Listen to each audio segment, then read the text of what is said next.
Bueno, muy bien, lo habíamos anunciado, momento de economía, momento económico acá en la pantalla de América Tucumán. ¿Qué va a pasar con nuestro país? Se vienen las elecciones, hay un dólar que es imparable, la inflación que crece. Ya hay consultoras privadas que estiman los datos de la inflación de mayo. Pero bueno, todos esos datos seguramente los vamos a conocer ahora, ¿sí? Bueno, porque hoy lo tenemos lejos, pero no tan lejos. Se nos fue. Se nos fue, claro. Se nos fue como el precio del dólar, pero no tanto. Pero vamos a compartir este espacio junto a Juan Iriarte. Juan, buenas noches. ¿Qué tal? Buenas noches, Guille, Cecilio, ¿cómo están ahí? Bueno, nada, tal cual lo que usted dice, el dólar sigue en esta nueva franja de 490 a 500 pesos.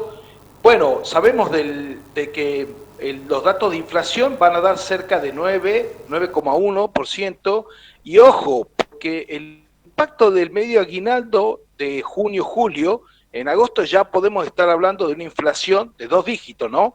Es decir, es bastante grave porque la inflación se empieza a verticalizar y acelerar mucho más rápido, ¿no? Más allá de lo que el gobierno está tratando de hacer, que es conseguir dólares en el viaje a China, que hemos visto que ha viajado Massa con Máximo Kirchner. Pero bueno, las noticias no son tan buenas porque lo que se podría prestar son solamente 1.000 millones de dólares a una tasa china 9,5%. Recordemos que el Fondo Monetario Internacional nos presta a 3,5%, ¿no? Bueno, es un paliativo, Juan, pero sin lugar a dudas, esta carrera contra la inflación y la inestabilidad económica que tiene el país, no podemos considerarlo como una solución. Lejos está de poder brindar tampoco una tranquilidad para la gente. Respecto a esto, y en muchas oportunidades hemos hablado sobre los acuerdos y las negociaciones del ministro Sergio Massa, ¿va a llegar o existe la posibilidad que Argentina en algún momento pueda saldar todas esas deudas? ¿Es algo irrisorio pensarlo? Bueno, hay que entender que la deuda de Argentina consolidada es de 380.000 millones de dólares, de los cuales del gobierno de Cristina Kirchner son exactamente el 70%, aproximadamente 200.000 millones de dólares. Ahora se estima que Sergio Massa pueda conseguir 11.000 millones de dólares más solamente para llegar hasta agosto en las elecciones. Recordemos que después de agosto, ¿sí?, hasta fin de año, en esos 6 meses se vencen más de 9 billones de pesos, en los cuales el gobierno de Sergio Massa tiene que reperfilar esos 9 billones de pesos, que son aproximadamente 18.000 millones de dólares, todos para que cierren en el año 2026. Es decir, vamos a seguir en este conflicto de endeudamiento, y eso tiene que ver básicamente porque tenemos, es decir, el gobierno kirchnerista tiene como filosofía económica gastar siempre el doble de lo que se genera, ¿no? Y bueno, con esa lógica no va a ser muy difícil reducir el endeudamiento. Al contrario, estamos viendo que la aceleración de la inflación tiene que ver básicamente con la emisión monetaria que ha aumentado en un año electoral, es decir, los años electorales se gasta más. Así que la inflación, como recién decíamos, va a estar más cerca del 9,1% y se espera que la de agosto dé por arriba del 10%, ¿no? Juan, ¿y cómo cae en las provincias esta iniciativa del gobierno nacional para que las provincias paguen de sus cajas propias precisamente lo que son las deudas en dólares? Excelente pregunta, Cecilio. Bueno, eso explica que no hay dólares.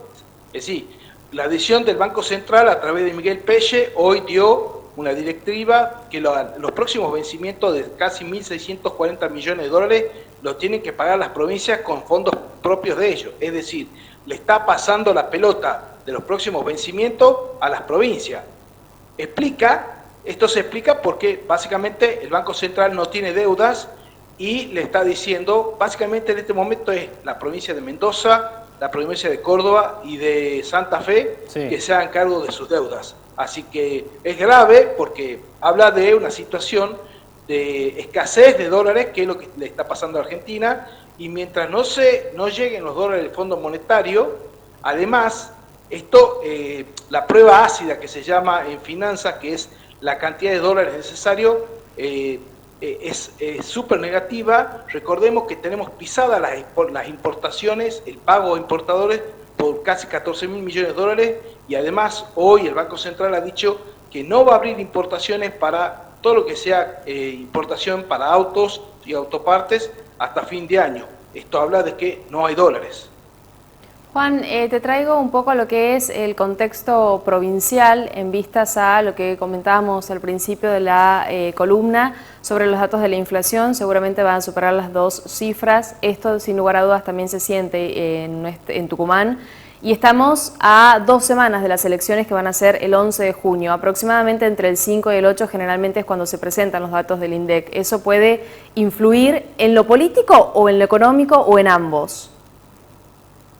Bueno, de hecho en lo económico seguro que va a influir, y en lo político puede influir un poco. Recordemos que las provincias, con el concepto de los gobernadores que tienen un sistema de masa crítica de votos que tienen que ver con el Estado, hay muy poca variación. Lo que yo sí creo es que sí va de todos modos a generar mayor daño en el oficialismo cuanto más se retrasa las elecciones, porque la inflación obviamente que va sesgando mucho más. Lo que pasa que en las provincias los votantes son bastante cautivos, entonces es como que es mucho más, por supuesto que hay pérdidas, normalmente los oficialismos pierden, pero el sesgo de votantes es menor porque hay una cartera cautiva, podemos decirlo así, ¿no? Bueno, Juan, te agradecemos estos conceptos, toda esta explicación sobre la situación que se vive en el país, en el contexto económico, y bueno, seguramente el próximo jueves vamos a tener novedades porque la economía del país, bueno, tiene movimientos, idas y vueltas constantemente. Así es, bueno, muchas gracias Cecilio, muchas gracias Guille, saludo para todo el equipo, nos vemos la semana que viene.